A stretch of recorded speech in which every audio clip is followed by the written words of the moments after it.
আসসালামু আলাইকুম, কেমন আছেন সবাই? আশা করি যে যেখানে বসে আমার এই ভিডিওটি দেখছেন আল্লাহর রহমতে সবাই ভালো আছেন, আমরাও ভালো আছি আলহামদুলিল্লাহ। নতুন দিনে নতুন আরেকটি ভিডিও দেখার জন্য সবাইকে স্বাগত জানাচ্ছি।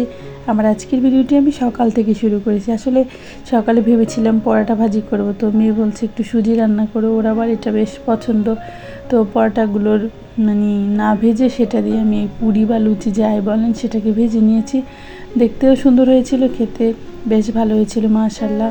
তো এখন যারা আমার ভিডিওটি দেখতে শুরু করেছেন প্লিজ একটা লাইক দিয়ে শুরু করবেন। আমার আব্বুরা ভিডিও দেখে চলে যায়, লাইক দিতে প্রতিদিন হয়তো বা ভুলে যায়, আর আমি প্রতিদিন মনে করিয়ে দিচ্ছি আর দেবো ইনশাল্লাহ।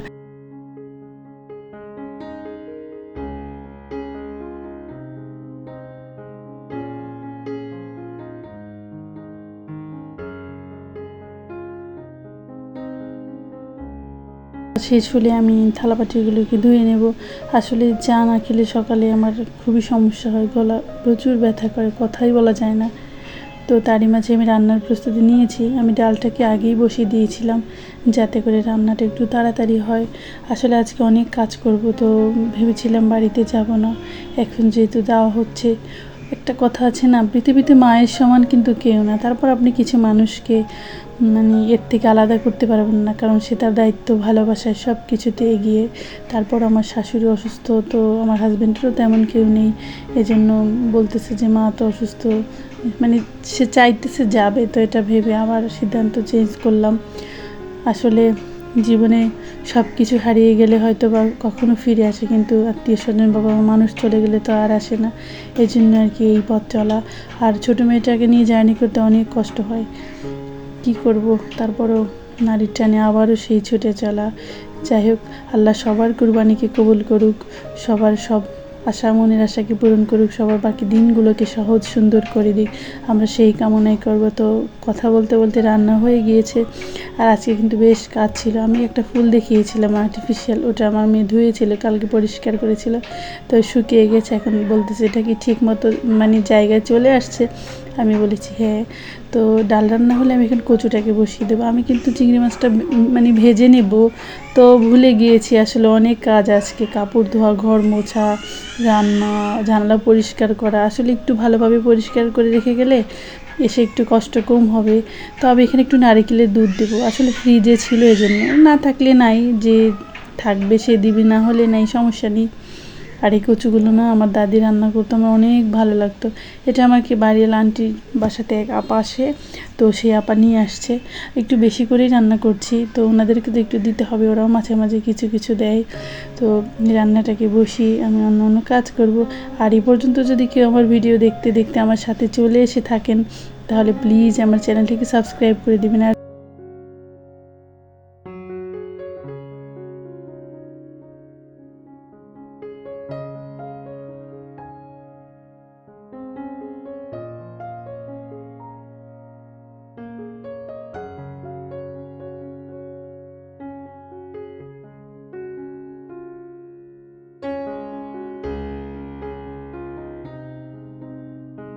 তারপরে এই যে আমার রান্নাটা হয়ে গিয়েছে। আমি ডাল রান্না করেছি, তারও কিছু কারণ রয়েছে, যাতে করে আমি কিছু খাবার নিয়ে যেতে পারি, রুটি বা পরোটা। আসলে চলার পথে বাইরের খাবার না খাওয়াই ভালো, তাই না?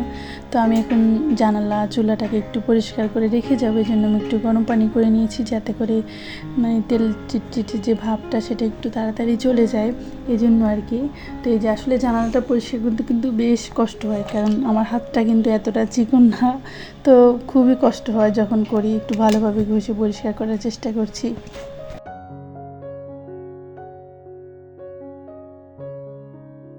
তার কথা কি বলবো, এটা কিন্তু আমাদের বাড়ির মালিকের চুলা, আবার একটা চুলা রয়েছে, তো ওটা এখানে অ্যাডজাস্ট হচ্ছে না, এই জন্য ওনাদের তো এটাকে একটু ঘষে মেজে পরিষ্কার রাখার দায়িত্বটা তো আমার, তাই আর কি।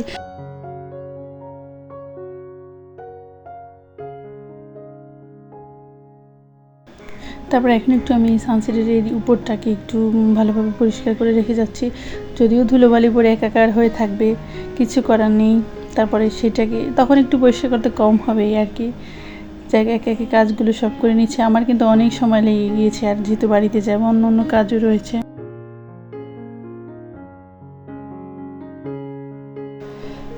অবশেষেই যা যতটুকু পেরেছি বাকিটা এসে না হয় করে নেব।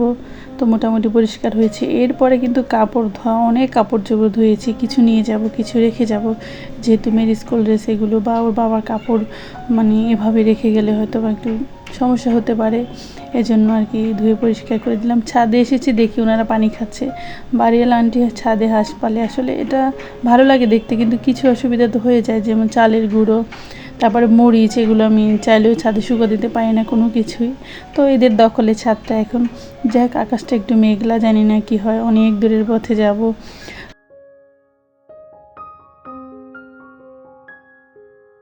তারপরে এই যে অবশেষে বাকি কাজগুলো, যেহেতু গুছানো, বেশি কাপড় নিব না, ওখানে আমাদের কিছু কাপড় রয়ে যায়।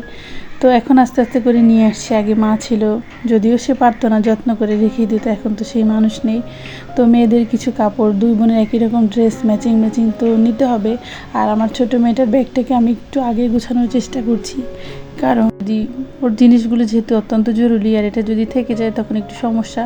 তাই আমি ওর প্রয়োজনীয় জিনিসগুলোকে আগে নেব। আর তার থেকেও প্রয়োজনীয় জিনিস তো আমাদের ঘরে রয়েছে, ওষুধ, যেটা আমাদের নিত্যদিনের সঙ্গে, আমার হাজব্যান্ডের ডায়াবেটিসের মেশিন, যাবতীয় যা কিছু, এগুলো না নিলে ওই নাছোড়বান্দা লোক এগুলো নেবে না, আমাকে নিতে হবে। আসলে আমি এর থেকে আমার ডাক্তারি পড়া বা নার্সিং পড়াটাই ভালো ছিল, কী জন্য যে পড়লাম না জানি না। আল্লাহ ভাগ্যে লিখেছিল। রুগীর সেবা করাও নাকি ভালো কাজ, করে গেলাম সারাটা জীবন, বাকি জীবনও করছি। তো আমি একে একে যত প্রয়োজনীয় ওষুধ সেগুলোকে ব্যাগে ভরে নিব, তারপর অন্য অন্য কাপড় কিছু ছাদে রয়েছে সেগুলোকে নিয়ে এসে গুছাবো। আর এখান থেকেই আমি আপনাদের কাছ থেকে বিদায় নিব। কথা হবে, দেখা হবে যদি বাড়িতে যাই। তারপরে সবাই ভালো থাকবেন, সুস্থ থাকবেন। আল্লাহ হাফেজ, আসসালামু আলাইকুম।